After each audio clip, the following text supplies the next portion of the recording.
après ce match extraordinaire. Si vous n'avez pas vu, si vous venez de nous rejoindre ou si vous êtes simplement sur YouTube pour venir voir le match entre Zulte Waregem et Louvain, allez voir aussi, après évidemment d'abord terminer ce match, et ensuite allez voir le match entre Berscott et Le Pen. C'est vraiment extraordinaire, il faut aller le voir. Ceci étant dit, on va se concentrer sur un des 3 matchs qui nous restent, et c'est peut-être les 3 plus beaux matchs de cette journée, comme quoi il nous reste encore le plus beau. Oui, voilà, bah ici justement le premier c'est justement entre Zulte Waregem et Louvain, entre le premier et le huitième, donc voilà le début et la fin de ce top 8, Exact. ce top 8 que tant de joueurs aimeraient accrocher, donc voilà. Zult a un peu plus de marge de manœuvre, il pourrait même perdre des points, c'est pas trop grave. Du côté de Louvain, bah, s'il veut rester dans ce top 8, il doit aller faire quelque chose contre le leader. Exactement, tu as très bien résumé le problème de cette confrontation, et puis c'est logique, hein, tu l'as de toute façon très bien dit, entre le premier et le huitième du top 8, c'est normal d'avoir cette notion des choses, et puis globalement, on s'attend à un match quand même relativement équilibré, je pense. Non, oui. Louvain a de bonnes... Allez, en tout cas, le potentiel pour mettre en danger Zulte Waregem malgré sa première place. Il a un style de jeu qui correspond un petit peu à justement celui de Blake Revenge, celui de Geoffrey Mekou. Donc c'est l'occasion. C'est l'occasion peut-être pour aller chercher des points, revenir sur un des premiers et à l'inverse consolider une avance. Tu l'as très bien dit, Xavier, du côté de Zulte Waregem.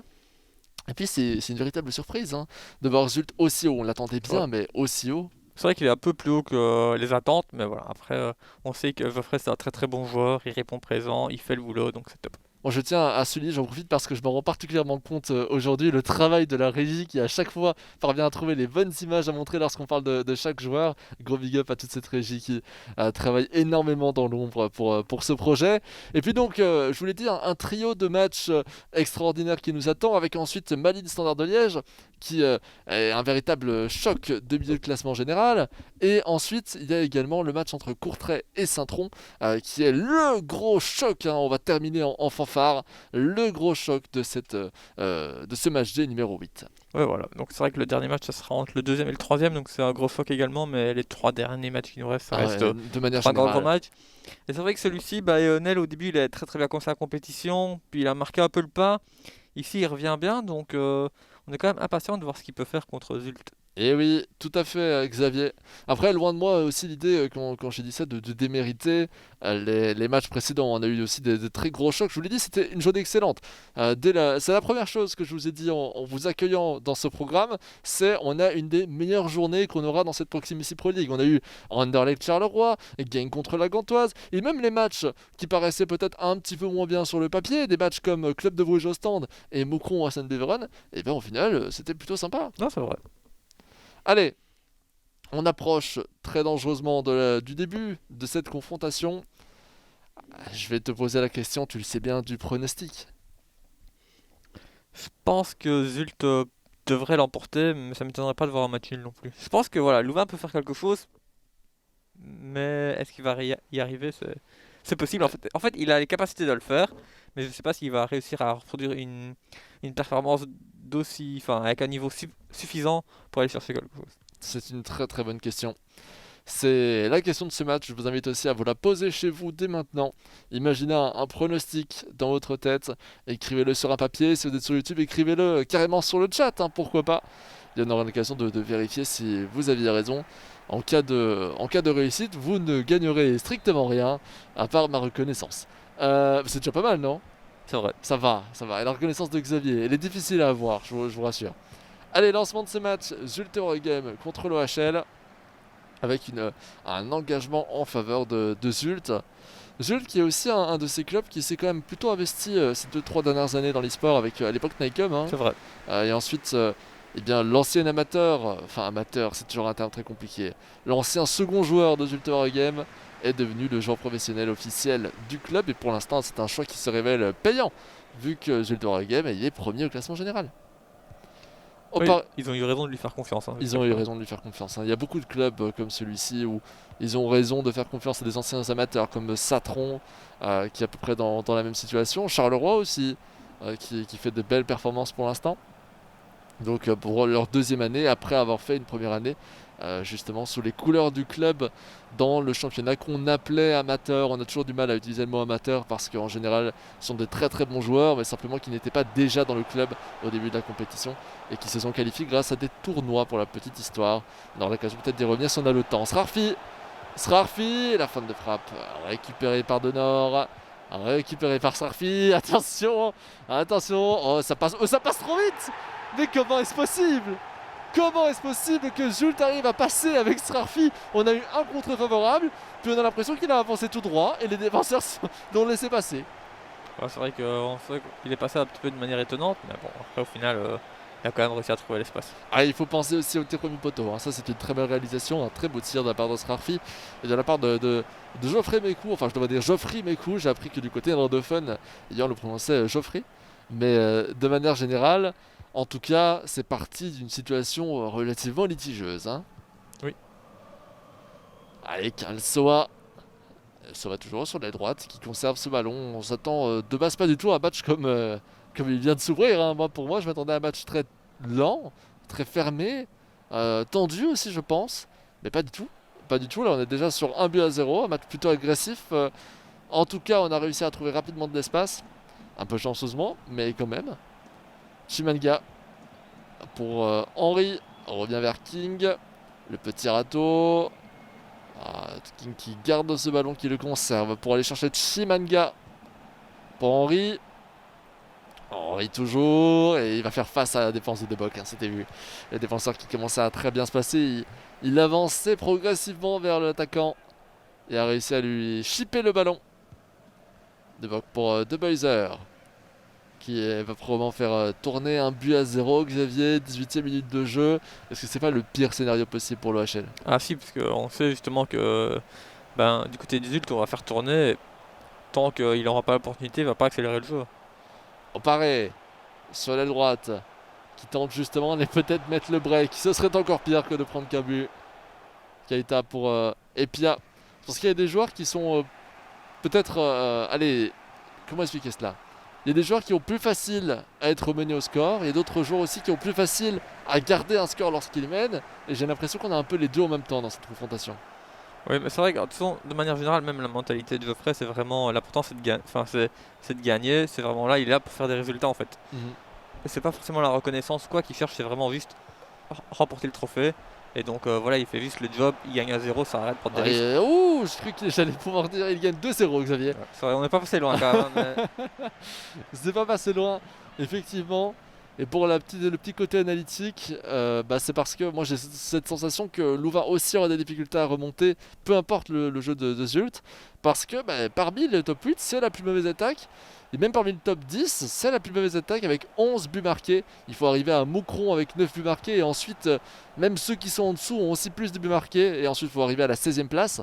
Donc c'est une stat intéressante. Du côté de Louvain, on marque pas beaucoup de buts, on encaisse peu. Et du coup, quand on encaisse comme ça dès le début du match, la situation devient dramatique. C'est vrai, alors qu'on a quand même l'impression que Louvain proposait un jeu assez offensif, mais c'est vrai que comme tu l'as dit, il ne marque pas énormément. Non, c'est clair. Il a souvent le ballon. C'est peut-être ça aussi qui nous donne l'impression. Kelorgos, De Bock. De Bock pour aller chercher Sec. Sissako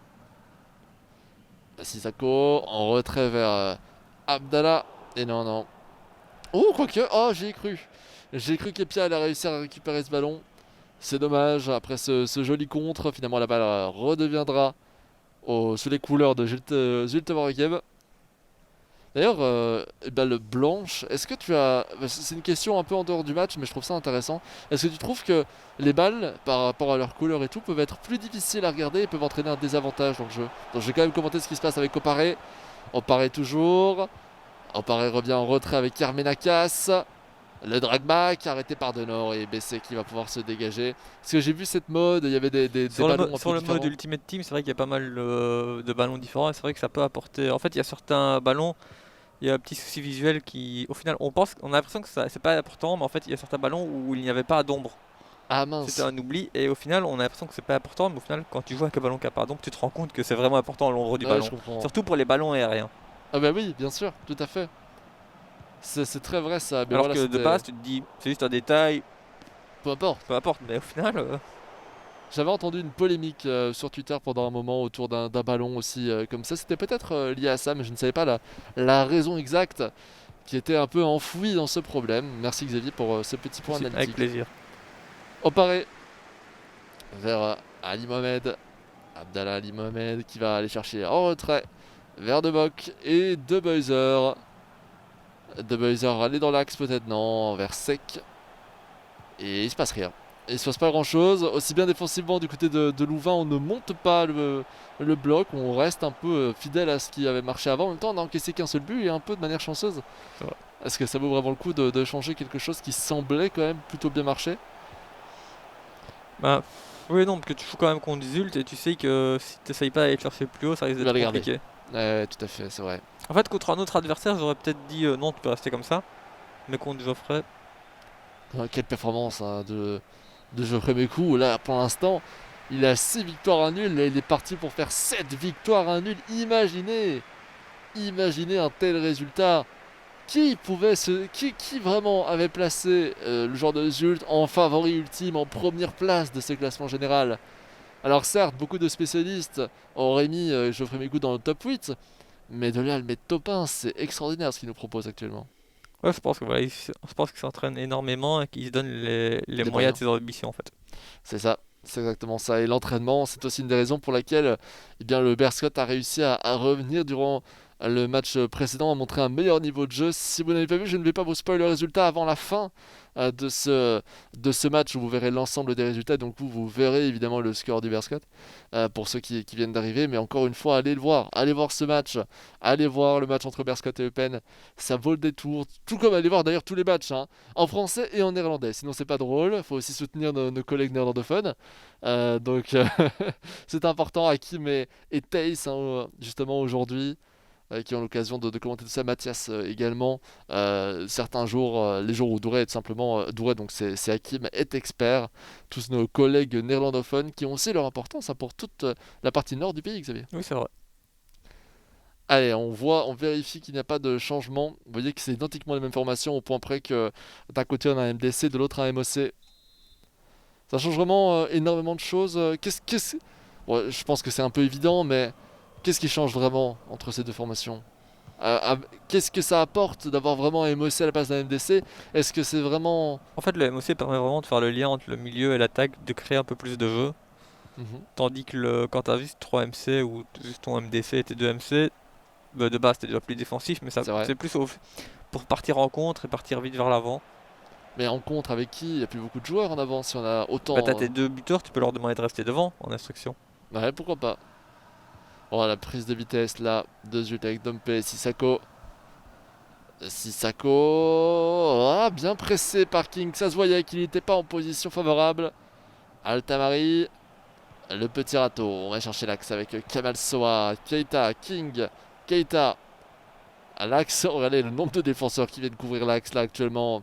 Du côté de Zul, tout l'effectif est en défense. Même le buteur fait son travail défensif. C'est vous dire à quel point on est en train de sécuriser le jeu un maximum. Oh, belle poussée peut-être. La prise de vitesse. Louvain. Attention. Et non, on est obligé de revenir en arrière malheureusement. On ne trouve pas d'espace dans la défense de Zult. Avec Keita. Keita, la petite feinte. Qu'est-ce que l'on va pouvoir proposer encore une fois? De nord. Et à gauche peut-être? À droite, pardon, je fais la confusion. Je me voyais plutôt du côté adverse, du côté des défenseurs. Moi j'irais faire peut-être une petite transversale, changer d'aile. Ouh, presque. Il y avait peut-être une profondeur qui aurait pu être appelée. Et là, malheureusement, on va perdre ce ballon. C'est compliqué, hein, évidemment, de jouer face à un bloc comme celui-ci. Ouais, c'est vrai que contre Geoffrey pour aller marquer un but s'il mène au score, c'est quand même très très compliqué. Et oui. Sec. Armenakas. En retrait vers Sec de nouveau. Et l'axe qui est demandé par Dompe, Srarfi Dompe. Et Keita, mais regardez, le 20 fait un bon travail. Hein, Ouais. parce que l'air de rien, il n'y a plus aucune offensive de Zult qui avance. Après en moyenne, Zult prend quand même un but par match, plus ou moins avec déjà 6 buts encaissés après cette journée, donc il y a quand même la place pour Louvain. Ouais, il y a moyen d'en mettre un. Il y a moyen d'en mettre un. Bon, c'est une des C'est meilleures défenses, mais c'est difficile, mais c'est possible. c'est une des meilleures défenses, mais proportionnellement à son positionnement dans le classement, c'est pas tant que ça. Hein. C'est ça. De Buyzer. un premier, parfois, il peut avoir un ou deux seulement buts encaissés. On se rappelle de la large domination de Zeror qui avait, plutôt dans les buts marqués, qui avait un écart monstrueux par rapport aux autres durant le championnat de l'année précédente. Srafi qui va chercher la profondeur pour Dobeiser. Attention, attention. C'est pas mal. Romo qui vient défendre ce ballon. Alors qu'on commençait un petit peu à endormir l'adversaire. Et bien c'est le moment où il faut poser un coup d'éclat.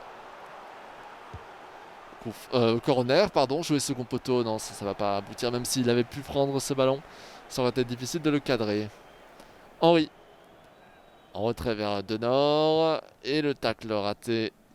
On revient toujours Cédal qui reste dans les pieds de Louvain. Avec King pour baisser. Prise de vitesse là, dans l'axe. Et non, on peut pas aller la chercher. King pour Altamari. Encore une prise de vitesse dans l'axe. Et on peut encore une fois pas aller chercher les ballons. On profite pas assez des profondeurs. Il n'y en a pas eu une seule de profondeur pour l'instant. Non. Enfin de réel, hein, qui a mené à une passe clé, je veux dire. De Nord, 70 minutes de jeu. Le match se ralentit. Le match n'a jamais été très rapide, mais là il se ralentit encore. Et attention. Et Pia, non. Dommage qu'elle était un peu trop longue, hein, parce qu'il y avait peut-être une mini-occasion. Ouais, il y avait une belle opportunité là, avec une passe en retrait ensuite, hein, non? Oui. Boston qui va dégager ce ballon qui prend évidemment tout son temps pour se calmer, trouver la bonne opportunité. Et c'est fait maintenant. Et c'est récupéré maintenant par Louvain. Henry pour King. Évidemment, prendre son temps sur ce genre de coup de pied arrêté, ça permet à l'ensemble de l'effectif de Leuven de monter et essayer de gâcher un maximum les opportunités, notamment les passes lobées, les dégagements.